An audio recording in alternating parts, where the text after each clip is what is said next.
You are Locked On Ole Miss, your daily podcast on the Ole Miss Rebels. Part of the Locked On Podcast Network, your team every day. Thanks again for making the Locked On Ole Miss podcast your first and listen every day. We're free and available wherever you get your podcast, including YouTube. We're part of the Locked On Podcast Network, your team every single day. Hello, I'm Steven Willis from the Locked On Ole Miss podcast, and I'm joined by Brian Smith. And Brian Smith is brought to you by LinkedIn. They're the college recruiting sponsor across the Locked On Podcast Network. LinkedIn Jobs helps you find qualified candidates you want to talk to faster. Post your job for free at linkedin.com/lockedoncollege. Terms and conditions apply. So, Brian, we're in the middle of a dead period. We're going to come out of the dead period as pretty much everybody next weekend is going to have their version of a cookout, whatever, wherever you are, calls it a different thing. At Ole Miss is called Juice Fest. And so Ole Miss is going to try and stay in the game, further recruiting to make them extend until signing day. You hear Caleb Cunningham is committed to coming to Juice Fest, even though he's committed to Alabama. Ole Miss trying to stay in the game there. Kylan Deere is potentially going to be there, even though he is currently uncommitted. And, of course, Ole Miss is desperately trying to get Deuce Knight on campus, even though Notre Dame has that no-visit policy out there. So all of that's going to go on. What do you think? How important are these cookouts in recruiting? It's a great question, and it's something that my colleagues and I around the recruiting industry talk about. There's varying opinions, but it depends on the staff, too. If you make it a fun weekend, even if a kid, Caleb Cunningham doesn't come, let's just say, and everybody else is there and they tell him how much fun it was, it helps you because they're going to talk to the kid. So it's about relationships, and it's about going out there and having a good time because it's not a serious football event. It's not a camp or anything like that. For those of you who don't know, it's usually like games, pool party, kind of hanging around playing cards kind of deal more than anything else. But that's important. You want to know who you're going to hang out with. So from that perspective, I think it's really important. There are kids that commit at these things that didn't go into these weekends. It could be Michigan, it could be USC, Ole Miss, or anywhere else, and they'll make a decision because they like the atmosphere of where they could possibly go to school. So yes, in my opinion, it is important. Well, and this year especially potentially, because what do you think the over-under is for schools that make it to where you can play college football 25 on their video board in the football stadium? That feels like that cool. That's got to be cool. Yeah, that most everybody is going to have to do that. If you don't, that's on you. Unless it's just somewhere like if you're at Miami, you may not. It's a little warm, but you could do it at the indoor. I would find a way to incorporate the EA Sports game because it just came out. A lot of these kids either have it or one of their buddies does, and they go over to their house. You might as well at least have some photo shoots with it. I'm sure LSU, Ole Miss, everybody's going to do something where because they have certain rights to the game, they probably even signed it into their contract. If you're going to use LSU, for instance, you have to give us the right to use this for photographs for our recruits, which I'm sure EA is all about because it promotes their brand too at the same time. So everybody's going to do that. And then if you can get coaches involved with, that's the big thing. Like I could totally see Kiffin sitting down with a recruit and playing the game. He's a little different than most. Now Saban, somebody like that, probably not, but it's a way to vibe with these kids and get them to like your program. I could actually see like Elijah Drinkwitz like cosplaying as a character in the game. Oh, don't get me started on that. Yeah, but you're not wrong on that. Yeah. But I tell people all the time is like, hey, in modern recruitment, you have to check your ego at the door. If you're not willing to do absolutely anything in recruiting, you're not going to succeed at this level. No, because it's pretty underhanded anyway, traditionally, and now it's just so more diverse. I mean, 25 years ago, when I'd call a kid from Mississippi, there might be one school outside the South that they'd look at. Maybe it was Michigan or Notre Dame or something like that, but it was usually about 5 schools that had a serious chance. Now it's about 25 schools, and you never know where it's coming from. So you need to adapt on the fly, no matter what's even Alabama. Mm-hmm. Like they're losing kids out of state that they would like. They didn't want to lose Naeem Alford to Ohio State. He's top player in the state of Alabama. Anybody could lose a kid if you're not willing to adapt. Yeah, and honestly, let's just be real about it. With the return of the college football 25 game, schools like Oregon, schools like Ole Miss, that the whole brand is fun and it just looks fun, that's going to be an advantage and an automatic in on the recruiting trail. So if you have somebody like Lane Kiffin and all of this other stuff, is probably going to be a little bit easier to recruit. Cannot argue. Everybody talks about Kiffin as a play caller, but his personality and whatnot, if you check like how many recruits follow him just to actually see what he does on Twitter and this and that, it keeps Ole Miss in the conversation. So I do agree that's going to be a part of it as well. Well, as part of Juice Fest, there's going to be some 2026s in the area, and there's a quarterback out of California named Ryder Lyons. This was, I guess, the Ole Miss Spirit and Zach Berry put something out about this, that he's going to be in town, and he's recruiting Ole Miss, and he's on his summer tour, and it's going to be Ole Miss like Auburn and Alabama. You're going to hear a familiar refrain of those schools pretty much all the time for the next year. But what do we need to know about Ryder? He's my favorite quarterback in the 26 class. He's been trained forever, like a lot of LA kids have, on how to play it. Extremely intelligent. He'll be a post-snap read guy that will fit in with, what Lane wants. If there's any kid in that class that's like destined to play in the NFL, it's Ryder. Like he understands like an NFL style. Like he won't struggle with math. He won't struggle like taking a walk. Like he's extremely intelligent, and he's also a workout nut. So I'm not saying he's Tim Tebow big or something, but like he's really athletic and run RPO, all the things you want. I've met him. I've seen him play at the Under Armour camp. This kid is a very, very special football player. He'll go in and beat somebody out at a major program by his sophomore year. He's an elite football player. Kind of a similar vibe as like Dylan Raiola at Nebraska. Is like, yeah, you knew that guy was going to go in and play. Yeah. He's just better than the guys in front of him. Yeah. That's it. And so he's a bigger guy because I'm not, these are new players, and obviously people watching this video are not going to be familiar with them. What's a comp for the way this guy's built? He's 6'2", 200 pounds, and just chiseled. He looks like a male model. He's that guy that all the girls are going to go crazy over too. So he's got life in a pretty good spot, but like I can't really think of anybody that would come off the top of my head, just almost like a receiver athletically. He could really run. But his natural throwing motion looks like a 10-year NFL vet. Like he has been trained to a T. So no body fat, shredded. He takes everything he does to get better at football. Everything. Is there a concern with a player like this that there's a little Todd Marinovich? That's interesting that you talk about it that way, because I think that story, especially where he's from, because Todd's from LA. Yeah. That kid was number one recruit by everybody, blah, blah, blah. Went to SC, and his dad overdid it. Like he never ate McDonald's till he was like 19 years old or whatever, which is just ridiculous on a whole nother level. I don't know if he's that way, but Ryder like chooses this, because I had a deep conversation with him about some of this stuff, and he understood the whole recruiting perspective. He went through and saw like the Midwest schools. He obviously lives out west, so Oregon and SC are involved, stuff like that.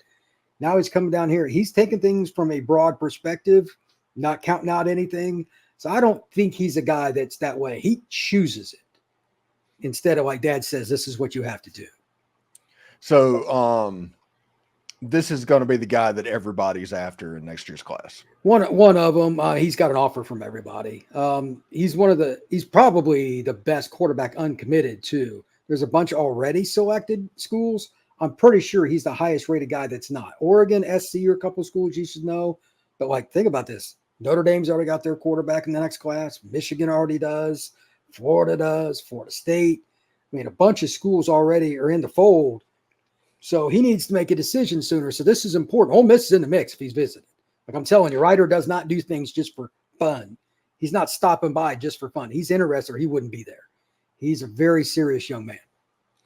Thanks again for making the Locked On Ole Miss podcast your first and listen every day. When we come back, football season is about to start footballing, which for Ole Miss fans, everybody's been excited for this, but we'll talk about in the recruiting platform what Ole Miss fans can expect for the next 4 or 5 months. But first, passion, drive, and patience, the formula for winning championships, is also what keeps your ride or die alive. eBay Motors has everything you need to maintain your vehicle and level it up to peak performance. Superchargers, roof racks, exhaust kits, LED headlights, and more. Whether into speed, power, or style, eBay Motors has got you covered. And with over 122 million parts, for your number one ride or die, you'll always find exactly what you're looking for. And with eBay's guaranteed fit, you'll always your part will always be guaranteed to fit your ride every single time or your money back, because with eBay Motors, you are burning rubber, not cash. With all the parts you need and the prices you want, it's easy to make your car the MVP and bring home huge wins. Keep your ride or die alive at ebaymotors.com. Eligible items only. Exclusions apply. eBay's guaranteed fit is only available to U.S. customers. Also, I love sports. I love them so much I never want them to stop. But as playoffs wind down, we get fewer and fewer games, and the sports just aren't sportsing the way we want them to. But FanDuel lets me stay involved in sports whenever I want. All I have to do is open the app and dream up any bets anytime I am in the mood. Maybe you're into Jackson Dart winning the Heisman and it's plus 1,500, or Ole Miss's over under at 9.5 wins. Maybe you're interested in Ole Miss, the odds of them making the playoff. This is your chance to bet whatever you want. And this summer, FanDuel is hooking up all customers with a boost or a bonus daily. That's right. There's something for everyone every day, all summer long. So head over to FanDuel and start making the most out of your summer. FanDuel, it's the official sports betting partner of Major League Baseball. Are you watching Fox Sports or ESPN on your TV all day and you have to turn down the volume with all of that shouting? Make the switch to Locked On Sports today. It's a free 24/7 sports streaming channel programmed for you each and every single day without all of that screaming. Locked On Sports Today brings you can't-miss analysis, opinions, and news streaming 24/7 on YouTube or the free Amazon Fire TV channels app, part of the Locked On Podcast Network, your team every day. And look for them to add 2 more streaming channels in the fall in the NFL and on college sports. So we're about to football like you would expect Locked On to football. Anyway, Brian, so this football season, this is the most anticipated football season potentially in the history of Ole Miss football this year, period. I mean, they are wrapped up. They were the story of media days. Everything was talking about, I mean, you had Jordan Rodgers talking about Jackson Dart is his pick to win the Heisman. You've got people talking about championship games and titles and all of that stuff. This is what people my age that were Ole Miss fans have been waiting for their entire life, this season. Now, it may not work out like we expected to, but going into it, we can legitimately be excited about it. So with that being said, Ole Miss recruiting is probably going to get sent to the back burner a little bit once football starts footballing.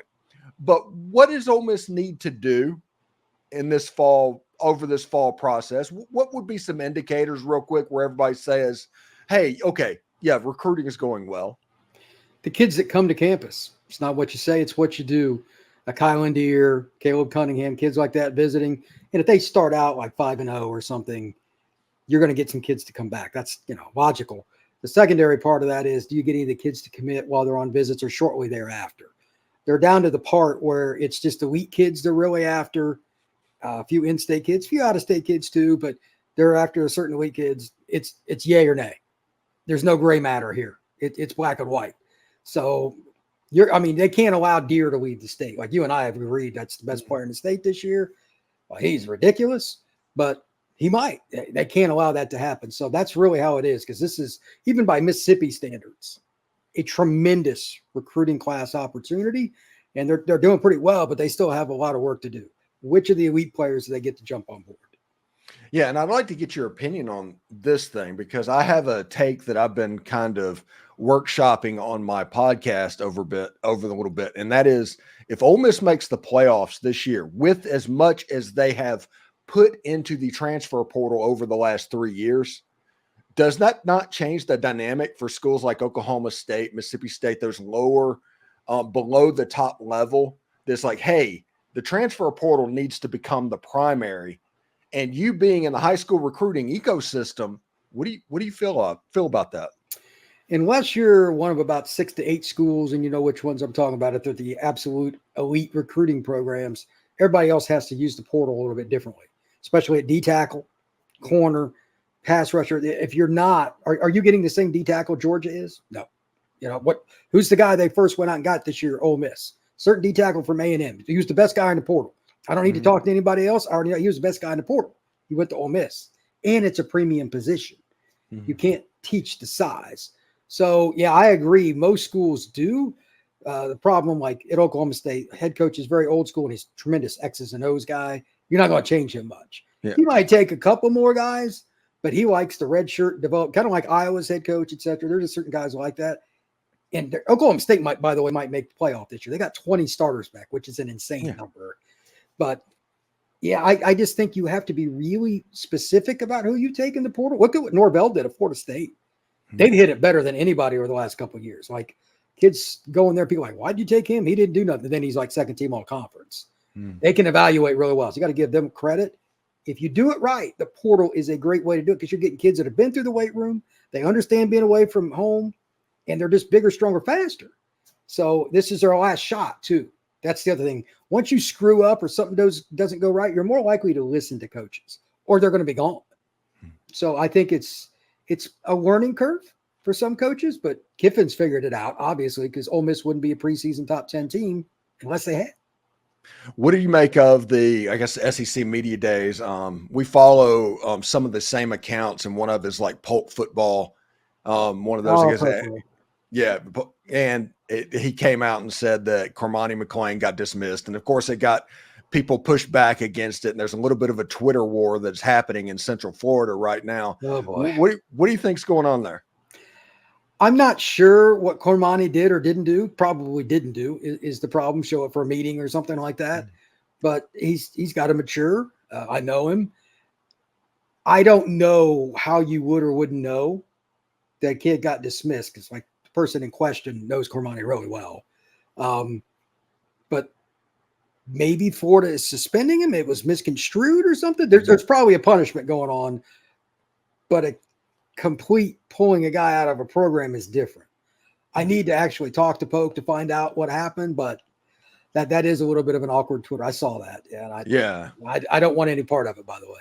Yeah. And I don't either. I just like, what is going on? And because just so everybody that's watching this, Brian, for the longest time was living like 7 miles away from me. Like we were like door to door, 10 minutes from each other. Now he's up in Alabama, but we follow a lot of the same accounts online, and I saw that and it's like, that's all kinds of drama.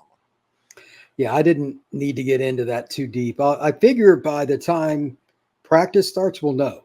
There's no hiding. Is he at practice or is he not? That's how I look at it.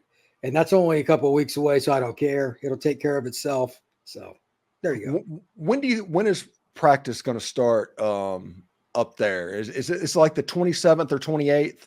I don't know. Florida doesn't have an early game, so I'd assume it's first week of August. Media day for them, the head coach, 2nd of August or something like that. Well, the 31st is the first game since they play in August. Oh, I'm talking about yeah. It could be the 28th or 9th or something like that. I don't know what the NCAA is allowing. It's weird because they allowed the 31st. I don't know. The acclimation days. I figured they would start early and space them out. It's smarter to do that. That way they don't have to rush things with the meetings and stuff for the coaches. Because you got to, especially the freshmen, there's so much they have to, at least the coaches think they have to learn, and they're not going to. They're freshmen. But they throw it at them and get mad when they don't learn it. But it's a long process. You got, like 3 days you can't even be in full pads hitting. And of course, coaches hate it, but that's you got to get through that. There's only so much you can do in terms of time. They really restrict them. So it's better to wean it out a little bit so the guys are fresh, at least by the end of August. And just before we get out of here, like Kam Franklin showing up at Ole Miss, that defensive line class of Jeffrey Rush and William Eccles and all those guys, they're big. They may not play very much this year because of bringing in Walter Nolan and Princely and Mamiella and all those guys. But this fall camp, I genuinely hope that the Ole Miss has an open scrimmage so we can sit there and look, so I can tell somebody's like, hey, watch these 4 players when they're on the field and tell me what's going on, because I am curious to see what they do the first time they stack up against college level players. Yeah, it's interesting with D linemen, especially. That's a hard place to be a freshman. But guys like Franklin, you can't teach 6'5", 260 or whatever he is. He might be bigger than that now. I have to think they're going to find a way to get him a rush or somebody on the field in a package.